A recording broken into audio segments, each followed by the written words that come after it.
But for now, I want to give you an example. The two of the hardest burdens that human beings live with are fear and sadness.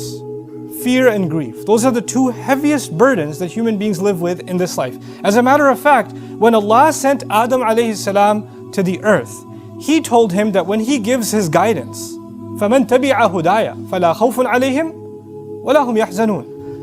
Whoever follows my guidance, they're going to be able to combat fear and sadness, essentially. In other words, Allah knew that in the story of humanity from Adam alayhi salam to the last human being that's going to walk on this earth, every one of them is going to have to struggle with fear and they're going to have to struggle with sadness. Now, what are these two things? Fear is about what's going to happen in the future. Fear is about, am I going to lose my job? Is what's going to happen to mom? What's going to happen to my family? What are they going to say? What's going to happen tomorrow? What's going to happen with my exam? What's going to happen with my immigration? What's going to happen with this and what's going to happen with that? These fears about what's going to happen in the next few hours or in the next few days or in the year from now or in the future, these fears are small and big and they're all the time. They're a part of us. You wake up afraid. You're afraid you're going to be late to work. You know? You're afraid that you forgot about some task that you had to do or the time's running out. Small fears, big fears. But fear is a constant part of life. It's always there. And what you're afraid of, let's say a student is afraid of failing an exam. Up until the moments of the exam, there's fear, the heart is pounding. And they take the exam. And then unfortunately, they get the result that they failed. And when they fail, there's no more fear. There's now sadness. I mean, there's fear of what your dad's going to do to you, but there's sadness mostly. Right? Now there's sadness about what happened already. So fear is about the future and sadness is about the past. What already took place in the past. And just because it's in the past, you don't get to tell someone, well, it's in the past, get over it. It's done now. You should move on with your life. No, you and I are not in any position to tell anyone that they no longer have the right to feel sad anymore. Our Messenger ﷺ continued to feel the sadness of the absence of Khadija radiallahu ta'ala anha for years. For years. Feeling sad is not a sign that you don't have enough faith. He has the greatest faith of all, and yet he carries sadness. Yaqub alayhi salam lost his son Yusuf alayhi salam. And he carries a great amount of sadness. So much so that he cries so much, ibiyaddat aynahu. His eyes turn white. His eyes turn white out of sadness. But that doesn't mean he doesn't have faith in Allah. He doesn't actually have that. And as a matter of fact, he would only cry of his fear and cry of his grief and his sadness to Allah. إِنَّمَا أَشْكُو بَثِّي وَحُزْنِي إِلَى اللَّهِ. I've given khutbah to you about that before. But today I want to talk to you about an extreme case of fear and sadness first. And that's the mother of Musa alayhi salam. I can't think of a more extreme case of a woman who had to do something so incredibly unthinkable. She knows that any minute from now, soldiers are going to break her door and they're going to kill her baby in front of her own eyes.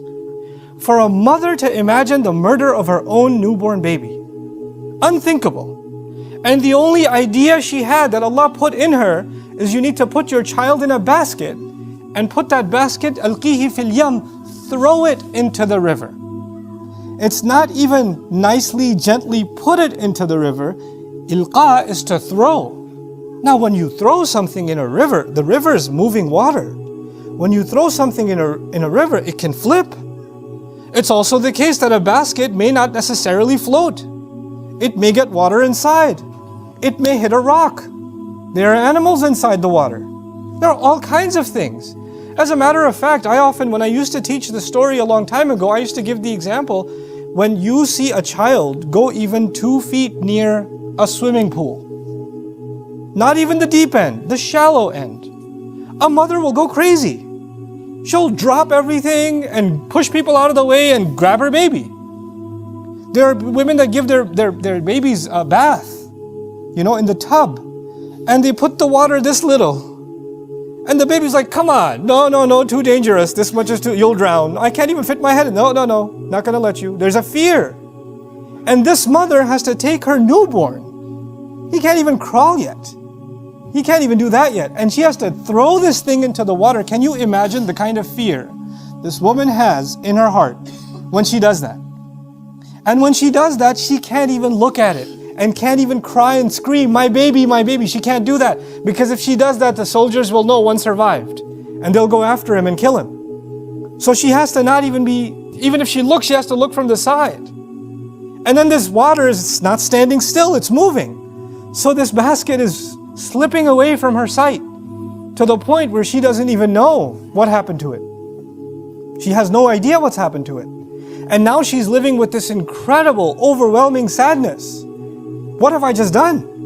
What's going to happen to my baby? You know? And in those moments, Allah Azza wa Jal told her, لا تخافي ولا تحزني. Don't be afraid. Don't feel sadness.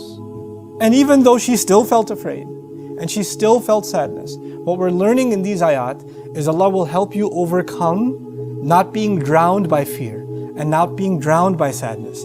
He can let you navigate those two feelings. Those two feelings are very powerful. They're enough to drive someone mad.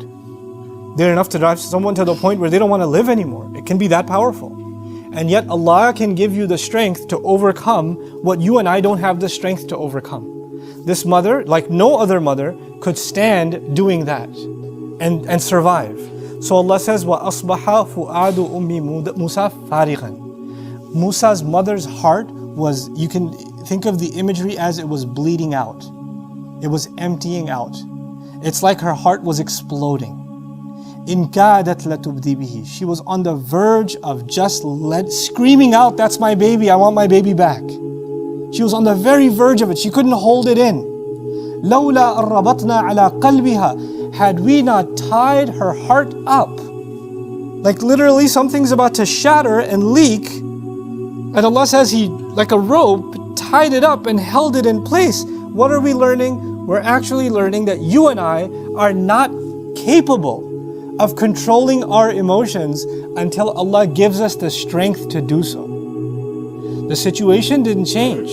The baby didn't start flying instead of floating in the water. The reality didn't change, but her heart changed.